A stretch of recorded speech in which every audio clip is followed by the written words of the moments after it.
Hi friends, எல்லோரும் எப்படி இருக்கீங்க? நல்லா இருக்கீங்களா? இன்றைக்கி நம்ம வீட்டில் சண்டே ஸ்பெஷல் இட்லி, மட்டன் குழம்பு, அதே மட்டன் வறுவலுங்க. எப்படி செய்யலாம் அப்படின்னு பார்க்கலாங்களா? வாங்க, நம்ம சேனலை சப்ஸ்கிரைப் பண்ணிக்கோங்க. வீடியோக்குள்ளே போகலாம். இப்போது ஒரு வானிலையில் எண்ணெய், ஒரு 1/4 கிலோ சின்ன வெங்காயம், ஒரு 2 கட்டி பூண்டுங்க, ஒரு 100 கிராம் இஞ்சி, ஒரு பட்டை, லவங்கம், கொஞ்சம் சோம்பு, கசகசாங்க, அது கூட நல்லா பச்சை கருவேப்பிலையாக சேர்த்து நல்லா வறுக்கணுங்க. ஃபஸ்ட்டே வெங்காயமும் பூண்டும் நல்லா வறுத்ததுக்கப்புறம் இதெல்லாம் சேர்த்து நல்ல டீப்பாக வறுத்து எடுத்துவோங்க. இந்த மாதிரி பச்சை கருவேப்பிலை சேர்த்து வறுக்கிறப்ப இந்த குழம்பு நல்லா வாசமாக நல்லா இருக்குங்க. இப்போ இதை நல்லா வறுத்து தனியாக எடுத்து வச்சுக்கோங்க.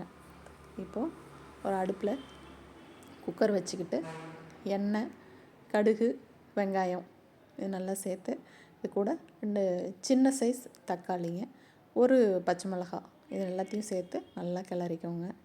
இப்போது கருவேப்பிலை சேர்த்துக்கிட்டு இந்த தக்காளி நல்லா மசிஞ்சு வந்த உடனே நம்ம எடுத்து வச்சுருக்கிற மட்டனை அது கூட சேர்த்து நல்லா கிளறி விடுங்க. அது நல்லா கிளறும் போது மட்டன் சூடேறின உடனே நல்லா தண்ணி விட ஆரம்பிக்குங்க.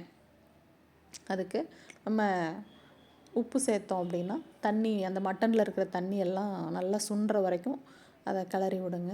அந்த மட்டன் தண்ணி குறையிறம் போது மாதிரி குழம்புக்கு தேவையான அளவுக்கு மஞ்சத்தூள் சேர்த்துக்கோங்க. சேர்த்து கிளறிக்கிட்டு நம்ம அரைச்சி வச்சுருக்கிற வெங்காயம், பூண்டு, இஞ்சி இந்த இதை அரைச்சி பேஸ்ட்டாக அப்படியே அதை கூட சேர்த்துக்கோங்க. இப்போது குழம்புக்கு காரத்துக்கு தேவையான அளவுக்கு மிளகாத்தூள், நான் வீட்டில் அரைச்சி வச்ச மல்லித்தூளுங்க, அது 2 to 2.5 டீஸ்பூன் சேர்த்துக்கிட்டேன். அது நம்ம வீட்டோட குழம்புக்கு ஏற்ப நம்ம அதை சேர்த்துக்கிறது தான். ஸோ சேர்த்துக்கிட்டு எல்லாத்தையும் நல்லா அது கூட மிக்ஸ் ஆகிற அளவுக்கு நல்லா இப்படி கலந்து விட்டுக்கோங்க. இப்போது தண்ணி சேர்த்துக்கலாங்க. குழம்புக்கு நம்ம வீட்டுக்கு குழம்புக்கு தேவையான அளவுக்கு தண்ணிங்க சேர்த்து எல்லாத்தையும் நல்லா இப்படி கலந்து விட்டுக்கோங்க. இப்போது குழம்போட திக்னஸ்க்காக நான் ஒரு 7 to 8 பல் தேங்காய், கொஞ்சம் கடலைங்க. இப்போ வெறும் தேங்காவை மட்டுமே கூட நல்லா நைஸாக அரைச்சி சேர்த்துக்கலாம். நான் கொஞ்சம் கடலை சேர்த்துக்கிட்டேன். அதை நல்லா நைஸாக அரைச்சி குழம்பு கொதிக்கும்போது இதை நல்லா சேர்த்து கிளறி விடுங்க. இப்போது இதை கிண்டி விட்டுட்டு இதை விசில் போட்டு ஒரு 3 to 4 விசிலுங்க விட்டு எடுத்துக்கோங்க. இப்போ பாருங்கள், குழம்பு நல்ல கரெக்டான அளவாக வெந்து நல்லா வந்திருக்கு. இப்போ இதை வறுத்துக்கலாங்க. அதுக்கு வானிலையில் எண்ணெய், உளுத்தம்பருப்பு, கடலைப்பருப்பு, வெங்காயம், கருவேப்பிலை இதெல்லாம் சேர்த்து நல்லா வதக்கிக்கோங்க.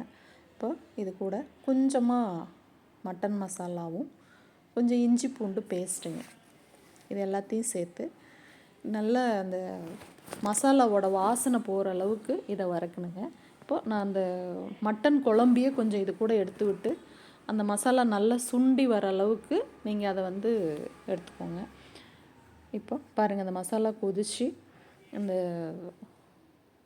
சுண்டி வருதுங்க. இப்போ நல்லா கிளறி விட்டுக்கணுங்க. பச்சை வாசனை வராத அளவு கிளறி இப்போ நம்ம எடுத்து வச்சு குழம்புல இருந்த மட்டன் எல்லாம் எடுத்து இப்போ இது கூட சேர்த்து நல்லா கிளறி எடுத்துக்கோங்க. ஸோ சூப்பரான ஒரு மட்டன் வறுவல், மட்டன் குழம்பு ரெடிங்க. காலையில் இட்லி, மட்டன் வறுவல், மட்டன் குழம்பு சூப்பராக ரெடிங்க. நீங்களும் இப்படி செஞ்சு பார்த்துட்டு எப்படி இருந்தது அப்படின்னு கமெண்ட்ஸில் சொல்லுங்கள்.